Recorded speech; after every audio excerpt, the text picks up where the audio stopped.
மனநலம் தானே, மனநலமா பாதிக்கப்பட்டார் இல்ல. மருத்துவர் அன்புமணி உன் செயலால் உன் துரோகத்தால் மனநலம் மனம் குன்றி உட்கார்ந்தார், வேதனையோட உட்கார்ந்தார்.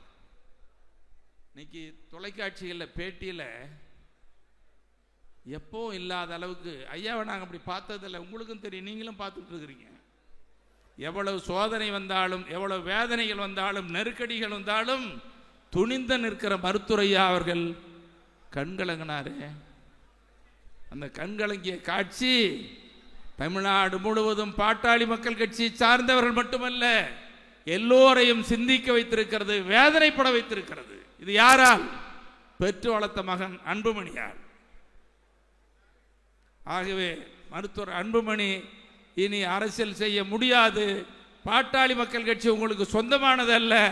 பாட்டாளி மக்கள் கட்சி மருத்துவர் ஐயா அவர்களுக்கும் இங்கே வந்திருக்கிற அனைவருக்கும் சொந்தமானது. இவர்கள் தான் வளர்த்தவர்கள், நீங்க தான் வளர்த்தீங்க. ஐயா பின்னால நின்று வளர்த்தீங்க, ஜெயிலுக்கு போனீங்க. ஆகவே மீண்டும் நான் உங்களை அன்போடு கேட்டுக்கொள்வதெல்லாம், வேண்டி விரும்பி கேட்டுக்கொள்வதெல்லாம், நேரம் ஆயிடுச்சு. ஏன்னா இந்த செயற்குழு முடிச்சுட்டு அது பொதுக்குழு நடக்க போகுது. பொதுக்குழுவில் நீங்களும் இருக்க போறீங்க. பொதுக்குழு உறுப்பினர்கள் வெளியில் இருக்கிறாங்க, அவங்களும் பார்க்க போறாங்க. இந்த கதவெல்லாம் திறந்து விட போறோம். இப்போ ஐயா பேச போறாங்க. அதனால நான் அதிகமாக பேசாம மீண்டும் நான் உங்களை வேண்டி விரும்பி கேட்டுக்கொள்வதெல்லாம், ஐயாவிற்கு நெருக்கடியான சோதனை காலத்தில் நீங்கள் துணிந்து நாங்கள் இருக்கிறோம் என்று வந்திருக்கிறீர்களே, உங்கள் உணர்வு, உங்களுடைய லட்சியம் எந்த அளவுக்கு பாராட்டப்பட வேண்டியது. இப்படி பாராட்டுகிற அதே வேளையில் வரக்கூடிய 2026 சட்டமன்ற தேர்தலில் பாட்டாளி மக்கள் கட்சிக்கு வெற்றியை தரக்கூடிய, வெற்றியை தேடித்தரக்கூடிய மிகப்பெரிய வெற்றி கூட்டணியை மருத்துவர் ஐயா அவர்கள் உருவாக்குவார்கள்.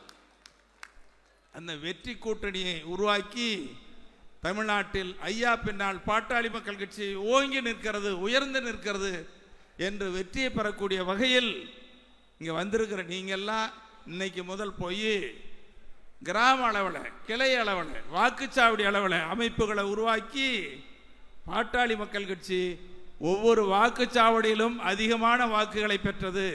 ஐயாவினுடைய வேத மந்திரத்தில் ஒன்று சொல்லுவார், ஒரு வாக்குச்சாவடியின் வெற்றி தான் ஒரு தொகுதியின் வெற்றின்னு சொல்லுவாங்க. அந்த அளவுக்கு நீங்கள் கடுமையாக உழைத்து நம்முடைய கட்சியை பலப்படுத்தி தேர்தலில் வெற்றிக்காக உங்களை தயார்படுத்திக் கொள்ள வேண்டும் என்று உங்கள் அனைவரையும் அன்போடு வேண்டி விரும்பி கேட்டு, இந்த 2025 நம்ம பூத்த அருள்மொழி சொன்னார், இது சனியும் பிடிச்ச ஆண்டுன்னு சொன்னார். தெரியல என்ன பிடிச்சதோ தெரியல. இந்த பீடை நாளை மறுநாள் டிசம்பர் 31 ஒளிந்தது. 2026 உங்களுக்கும் ஐயாவுக்கும் நல்ல ஆண்டாக அமையும், இது வெற்றி ஆண்டாக அமையும் என்ற நம்பிக்கை நமக்கு இருக்கிறது. அந்த அடிப்படையில் ஐயா அவர்களின் கரத்தை பலப்படுத்த வேண்டும்.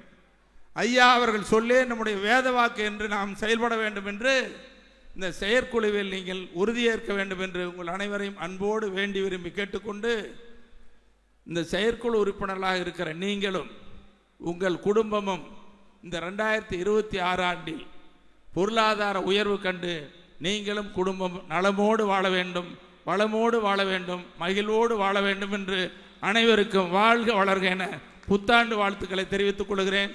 தை பிறந்தால் வழி பிறக்கும், தொடர்ந்து நமக்கு தை வரப்போகிறது. உங்களுக்கும் வழி பிறக்கும், குடும்பத்திற்கும் வழி பிறக்கும், ஐயா அவர்களின் வழிகாட்டுதலுக்கும் வழி பிறக்கும் என்று சொல்லி இந்த செயற்குழுவை பிளே ஸ்டோர் மற்றும் ஆப் ஸ்டோரில் இருந்து பாலிமர் செயலியை QR கோடு மூலம் பதிவிறக்கம் செய்யுங்கள். செய்திகளை உடனுக்குடன் பெறுங்கள்.